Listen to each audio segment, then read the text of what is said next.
Chers amis d'Omerta, je me trouve aujourd'hui à Tchassiviar. Tchassiviar, c'est en ce moment le point le plus chaud du conflit russo-ukrainien. Nous préparons le prochain reportage que vous pourrez retrouver dès maintenant dans leur série d'Omerta, leur série numéro 2, Ukraine, la guerre sans fin. Dans ce numéro exceptionnel, vous allez pouvoir retrouver 3 ans de reportage d'Omerta sur l'intégralité des 1200 km de la ligne de front, de Kursk à Lugansk, à Donetsk, jusqu'à Kherson. Dans ce magazine aussi, vous allez retrouver les meilleures analyses, les meilleures prospectives de ce conflit, notamment avec la participation des experts du Centre français de recherche sur le renseignement.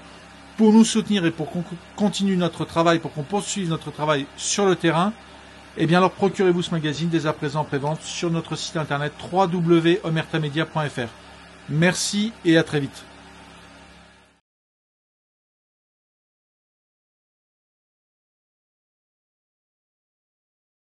Alexis Poulain, sans réserve, l'invité. Et notre invité pour parler de Donald Trump, mais pas que, c'est Régis Le Sommier, reporter de guerre, directeur de la rédaction d'Omerta. Bonjour. Bonjour Alexis. Alors vous avez suivi avec intérêt la visite d'Emmanuel Macron à Washington. Il a été reçu sur un strapontin par Donald Trump, où il a acquiescé à peu près à tout ce que disait Trump, alors qu'à la base il y allait pour dire, écoute Donald, ça c'est pas toi. Il faut que tu parles quand même maintenant à Vladimir de manière un peu cash. Oui, ça c'est ce qu'il avait dit avant. Ça c'est ce qu'il avait dit avant lors de son live TikTok. Ouais. Et puis après, sur place, c'était un peu, oui, je suis un peu pas d'accord avec Donald, mais quand même. Oui, tout a été analysé, scruté, regardé. Ouais. Mais voilà, il a fait du Macron. Je dirais que dans cet exercice, il est quand même pas mauvais. Ouais. Dans l'exercice de la camaraderie, il l'avait fait aussi avec Zelensky, avec des accents plus, on se souvient, un camarade de tranchée, vous savez, oui. Ouais. Il sait faire, et d'ailleurs Vincent Hervouet avait eu cette phrase incroyable de dire pendant 3 ans on a joué à la guerre, c'était vraiment ça et on l'a perdu.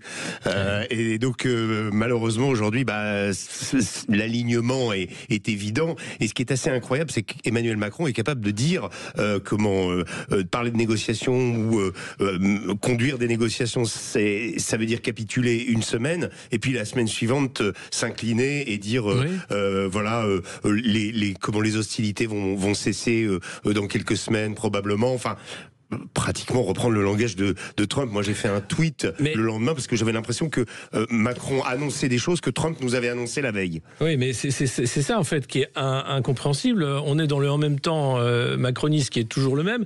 Aujourd'hui, il y a une visioconférence avec les pays européens qui vont débriefer cette rencontre de Macron et Trump. Demain, c'est Keir Starmer, le Premier ministre britannique, ultra belliqueux, pour le coup totalement russophobe, qui veut aller jusqu'au bout et débouter Poutine du Kremlin, qui sera reçu à la Maison-Blanche, puis Zelensky qui est censé également se rendre à Washington.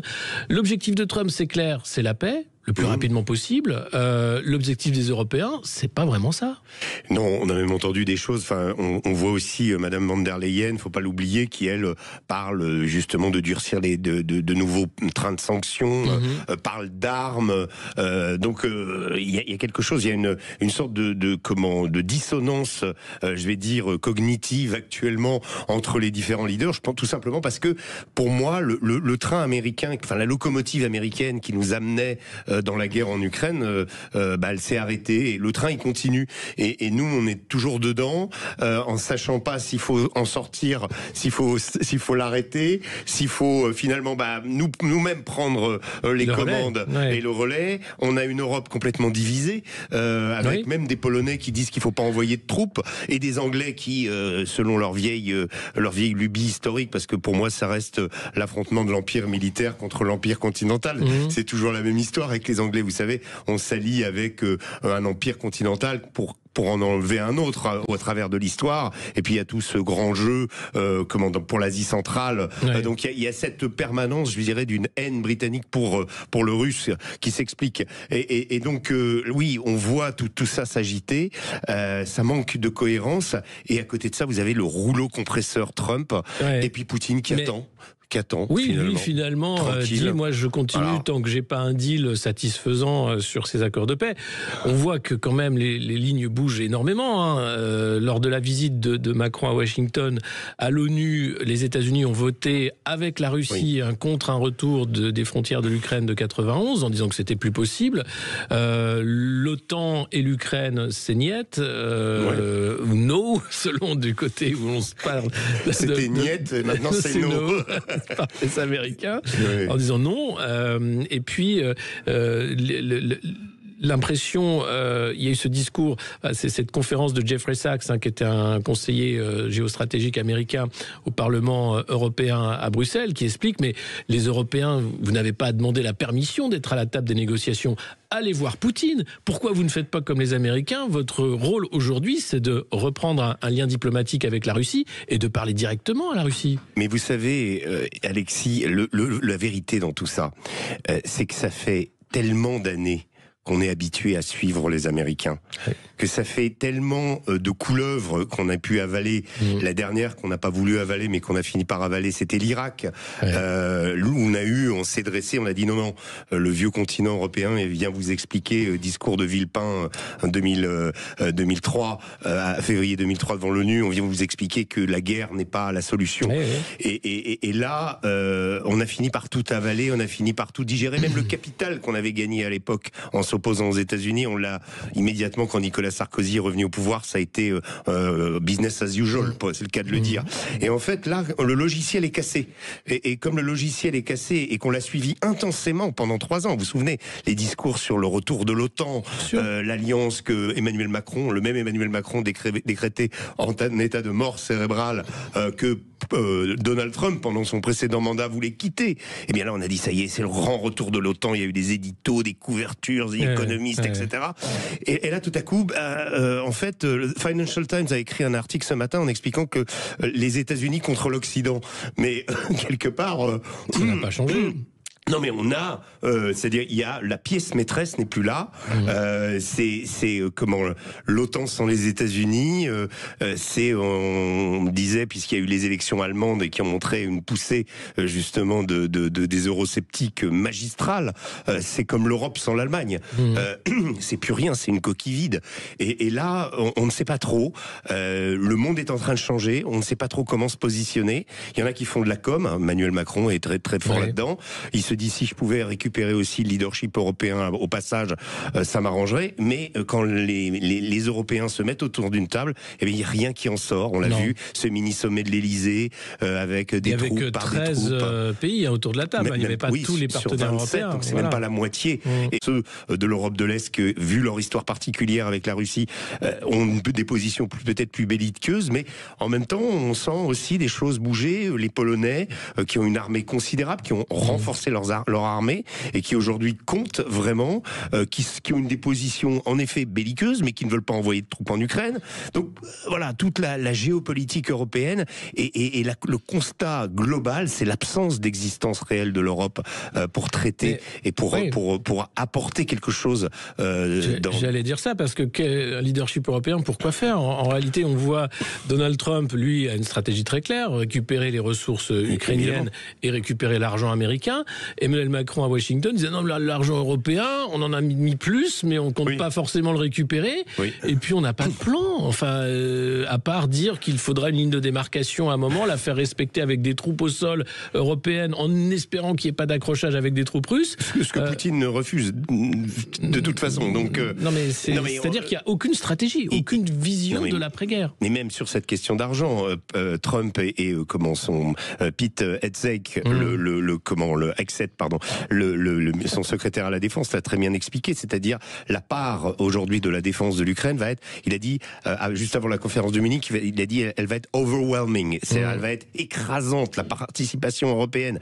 Donc ça veut dire que non seulement Emmanuel Macron constate que nous on a payé real money, en vrai argent, on a déjà payé 60%, et ce que dit Donald Trump et son administration, c'est vous qui allez continuer à payer. Donc payer la paix. On va payer la paix. Les États-Unis vont vont se sortir de cette histoire, comme ils sont sortis de façon cataclysmique, peu un peu leur importe, de bien des conflits. La liste des pays abandonnés par les promesses américaines est longue, du Vietnam à l'Afghanistan, on connaît, souvent la pilule est très très amère et s'installe pour ce qui était du Vietnam. L'Irak, la Libye, enfin la liste est folle. Voilà. Et le nombre de promesses non tenues, de pays auxquels les États-Unis devaient faire the gift of freedom, comme disait George Bush. Donc là, oui, mais eux, ils réagissent de façon très, très relax. Ils sont très, voilà, c'est comme ça, c'est leurs intérêts. Leurs intérêts d'aujourd'hui n'étaient pas les mêmes qu'hier. Et nous, on est partis dans des. Vous vous rendez compte quand même que sur la question des terres rares, Emmanuel Macron acquiesce au fait que Donald Trump considère que c'est une compensation de l'effort fourni par les Américains pour aider l'Ukraine. Et nous rien. Mais en quoi, à quel moment... Et nous, les Européens, pas seulement les Français. Bien sûr, mais à quel moment cela a été, a-t-il été décidé qu'il y aurait une compensation ? Mais jamais. Dans le bureau ovale, Donald Trump qui décide. Oui. Emmanuel Macron devrait lui dire, mais attendez, nous avons sauvé l'Ukraine, nation agressée. Il ne s'agit pas d'une compensation, il s'agit de sauver la liberté, de sauver nos valeurs. Dixit Gabriel Attal, les valeurs que nous défendions en Ukraine. Si ces valeurs, en fait, il s'agissait finalement de les aider militairement pour ensuite piquer leurs terres, c'est pas tout à fait la même philosophie. Eh bien, Emmanuel Macron acquiesce. Et on dit, en fait, je pense qu'on n'a pas d'autre choix aujourd'hui, malheureusement, parce que c'est quand même cruel pour cette vieille Europe qui a quand même guidé le monde, bien ou mal, mais en tout cas a imprimé sa marque sur le monde, de se retrouver dans cette situation où, vous savez, il y a en 1906 s'est tenue la fameuse conférence d'Al Jazeera qui avait décidé de l'avenir économique du Maroc. Tous les pays voulaient coloniser le Maroc, et cette conférence donc du 1906, c'est la première fois que les États-Unis ont pris part à une conférence internationale, et ils mettaient le pied. Ensuite, donc, il y a eu la Première Guerre mondiale, ils ont récupéré la moitié du stock d'or, donc là, ça a été un peu plus considérable. Et aujourd'hui, vous avez une conférence la première sur la peut-être paix en Ukraine qui a lieu à Riyad. Les États-Unis sont là, la Russie est là, et l'Europe n'est plus là. Eh oui. On va en parler de cette place de l'Europe qui s'efface, des relations internationales, et puis d'un nom de la farce, de cette guerre ukrainienne ô combien criminelle. On va marquer une courte pause et puis on se retrouve tout de suite sur Sud Radio. À tout de suite. Alexis Poulain, sans réserve, l'invité. Et notre invité, Régis Le Sommier, grand reporter de guerre, directeur de la rédaction d'Omerta, pour parler de cette résolution du conflit en Ukraine, ou non. Enfin, Donald Trump, clairement, a décidé de changer totalement la politique américaine vis-à-vis de la Russie, avec une reprise non seulement des liens diplomatiques et pour parler qui commence sur le partage de l'Ukraine, parce qu'on ne peut pas parler d'autre chose, mais également économique. Il a annoncé à côté d'Emmanuel Macron qu'il le regardait, Vladimir Poutine n'est pas un dictateur, il faut faire attention quand on emploie ces termes-là. 2 jours avant, il avait dit que Zelensky était un dictateur, mais c'est pas grave. Et puis surtout, que les États-Unis comptaient bien refaire du commerce avec la Russie, parce qu'il y avait beaucoup d'argent à se faire, comme d'habitude avec Trump, c'est le deal, alors que en même temps, les Européens votaient un 16e paquet de sanctions. Oui, c'est ça. C'est ce qui est assez terrifiant. Ça a été annoncé par Jean-Noël Barrot, notre ministre des Affaires étrangères, la semaine dernière. La France va prendre à nouveau des sanctions contre la Russie. Keir Starmer y est allé de son couplet aussi.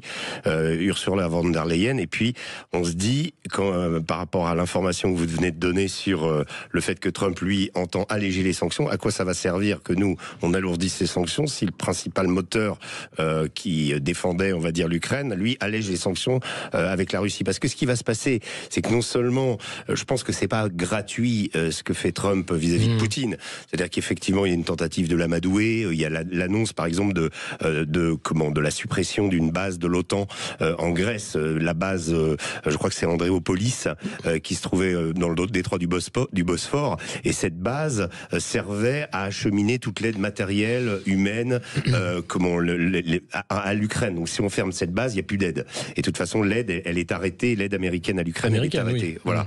Sauf peut-être les choses en cours. En fonction du deal sur les terres rares, il a dit que vous auriez plus de 350 milliards d'armes supplémentaires et le droit de continuer de se battre. Hein, oui, mais ça, c'est des alinéas, vous savez, qui viennent se rajouter parce que il faut faire avaler la pilule à Zelensky. Il y a eu affrontement. Il y a eu même des mots qui n'ont pas été rapportés, mais d'un entretien entre le général Kellogg, qui est l'envoyé spécial de Trump en Ukraine, et Zelensky. Ça s'est très mal passé. Et c'est pour ça, d'ailleurs, à l'issue de ça, que Donald Trump a traité Zelensky de dictateur. Donc la dégradation de la situation, elle s'est faite. Zelensky a pas fait de com. Il n'a pas fait comme Emmanuel Macron. Il y est allé franco et il a voulu défendre son pays. On peut pas lui reprocher. Et donc là, finalement, il accepte qu'on achète son pays, qu'on achète la paix. Et pour ce qui est de Poutine, il semble avoir tout récupéré. Mais je pense que le principal pour la Russie, c'est d'obtenir cet allègement de sanctions. C'est là où la Russie, parce que la Russie a réussi à contourner ces sanctions, mais ces sanctions quand même minent son économie. Il y a quand même un vrai impact. Et donc, même si elle a trouvé des dérivatifs et qu'elle n'est pas à genoux comme le prophétisait Bruno Le Maire, il va falloir, et je pense que dans le deal, évidemment, il y aura une levée de sanctions. Donc pourquoi nous continuer la politique? Je vous dis, c'est le signe de la panique, ou en tout cas le signe que on voudrait presque que le monde d'avant revienne. Et d'ailleurs, j'ai entendu une phrase absolument sidérante sur LCI, une des interviewées expliquait que à un moment elle dit de toute façon la guerre, ne vous inquiétez pas, la guerre va continuer et c'est une bonne nouvelle. Depuis quand la poursuite d'une guerre est-elle une bonne nouvelle? Et on voit bien que les Européens sont aussi dans cette situation paradoxale, c'est-à-dire que Trump veut la paix, Poutine dit qu'il veut la paix, Zelensky dit qu'il veut la paix, et que les Européens qui veulent la guerre. C'est ça le... Mais pourquoi? Et pourquoi? Et dans quel but? Et pour aller où? Et qui va la faire surtout? Parce que quand on fait les chiffres, on les a fait à chaque fois depuis qu'Emmanuel Macron en février dernier annonçait qu'on allait peut-être envoyer, vous savez l'expression qu'il avait eue dans le journal Le Monde, enfin rapportée par le journal Le Monde, je vais envoyer des gars à Odessa. Donc ensuite il y a le projet justement d'envoyer des troupes. Depuis ce moment-là, on s'est dit, on a fait les chiffres et on a vu 80 000 troupes environ qui est possible d'envoyer. Ça veut dire 2 fois ou 3 fois plus, ou si on en envoie 80 000, il y en a que 20 000 qui peuvent aller au combat, parce qu'il y a tout l'aspect logistique. Et pour donner un chiffre, tout simplement, quand les Russes ont occupé de 2022 pendant 6 mois, en gros, la zone de Kherson à l'ouest du Dniepr, eh bien, ils avaient 28 000 troupes uniquement dans cette zone. Donc, imaginez, vu la longueur du front, il y a à peu près plus de 1000 kilomètres. Qu'est-ce que ça serait ces 30 000 soldats français en état de combattre? Et pour combattre ou pour faire la paix, pourquoi?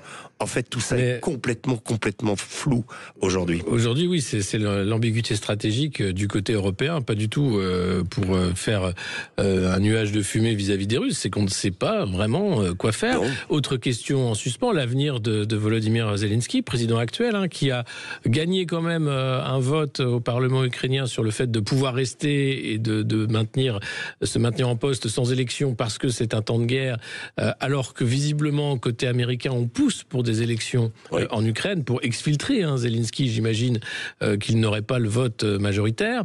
Donc, quel est son avenir, lui, à ce dirigeant ukrainien qui s'est battu pendant 3 ans? Alors, effectivement, Donald Trump récemment a dit, juste après avoir appelé Zelensky, au moment où il a eu le jour mercredi, je ne me souviens plus lequel mercredi, mais c'était il y a 2 semaines, il a eu sa première conversation avec Vladimir Poutine de 90 minutes, et il a appelé Zelensky le même jour pour le rassurer.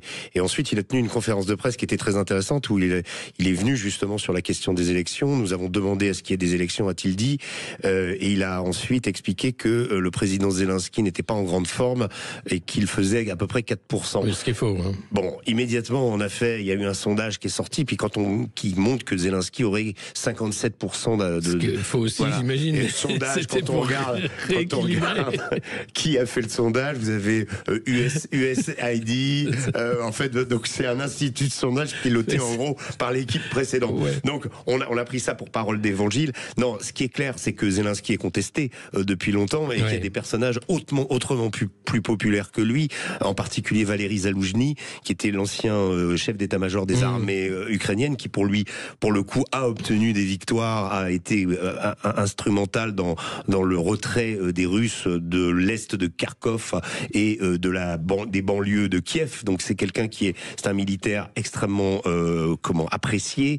D'ailleurs, ayant sur le terrain le souci de ses hommes, ce qui n'est pas le cas de son successeur Alexander Syrski, qui est plutôt à la méthode ex-soviétique d'envoyer, qu'on surnomme assez fréquemment le boucher.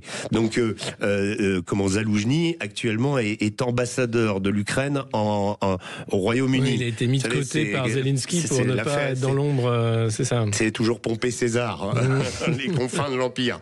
Donc oui, pourquoi ? Parce que si le même Zaloujny était autorisé à se présenter, il est possible qu'il remporte l'élection. Il y en a d'autres. Il y a d'autres personnages, Kirilo Budanov aussi, le chef du SBU, qui ont des ambitions. Il y a tout un tas de personnages qui ont été écartés par Zelensky pour conserver son pouvoir. Donc si des élections se tenaient aujourd'hui, rien ne dit qu'il serait élu. Maintenant, il y a quand même un aspect faisabilité. On est en pleine guerre. Est-ce qu'on peut tenir des élections dans des conditions comme ça ? Enfin là aussi, en termes pratiques, vous savez, comme vous le disiez pour Gaza tout à l'heure, Trump il voit les choses un petit peu en se disant on va faire du business et puis ça va. Et c'est à peu près tout. Et l'homme va avoir le bonheur. Mais justement, à propos de ce business, Trump clairement a envie de mettre l'Ukraine derrière lui pour ouvrir de nouveaux fronts avec la Chine. Alors pas de guerre, mais une compétition commerciale évidemment dans le domaine de l'intelligence artificielle aussi. Les terres rares. Les terres rares, c'est parce que c'est les Chinois qui actuellement les commercialisent le plus, bien sûr. Et le fait de dire maintenant c'est l'Asie-Pacifique qui va intéresser surtout le renseignement américain et la force militaire américaine aussi. Mais je crois que si on a l'impression que Donald Trump fait tant de concessions à Vladimir Poutine, c'est je pense qu'il garde cette vision kissinger-nigérienne ou nixonienne, on va dire. Vous vous souvenez du voyage de Nixon à Pékin, c'est l'idée de séparer la Russie de la Chine. Ça a toujours été un objectif américain en géopolitique, et là Trump est persuadé que si il fait du pied à Poutine, qu'il obtient la fin de la guerre en Ukraine, il en sera d'abord, sa place sera confortée et il n'aura pas à supporter l'héritage de la défaite, ce qu'il ne veut pas. Il ne veut pas avoir comme Joe Biden qui a supporté l'Afghanistan, et Donald Trump ne veut pas être celui qui devra supporter l'Ukraine. Donc il y a cet objectif-là, et ensuite, d'un point de vue géostratégique, d'arracher la Russie, en tout cas de l'éloigner de la Chine, pour ensuite en arriver à ce mano à mano mondial, pour le leadership mondial, la vraie compétition. Alors je ne suis pas sûr qu'elle se fasse en termes militaires. Je ne pense pas qu'il y aura de guerre pour Taïwan, même si les États-Unis nous ont souvent habitués à la guerre. Il faut rappeler quand même que pour ces 249 ans d'existence, les États-Unis ont été en guerre 90% du temps. C'est ça, et plus de 50 de guerres depuis la Seconde Guerre mondiale. Voilà. Merci beaucoup Régis Le Sommier d'avoir été avec nous pour parler de cette résolution du conflit en Ukraine qu'on espère prochaine. On va marquer une courte pause et se retrouver à 13h avec Chantal Delsol pour parler justement de ce monde multipolaire et puis de l'Occident dans l'ambiguïté stratégique et au-delà. À tout de suite sur Sud Radio.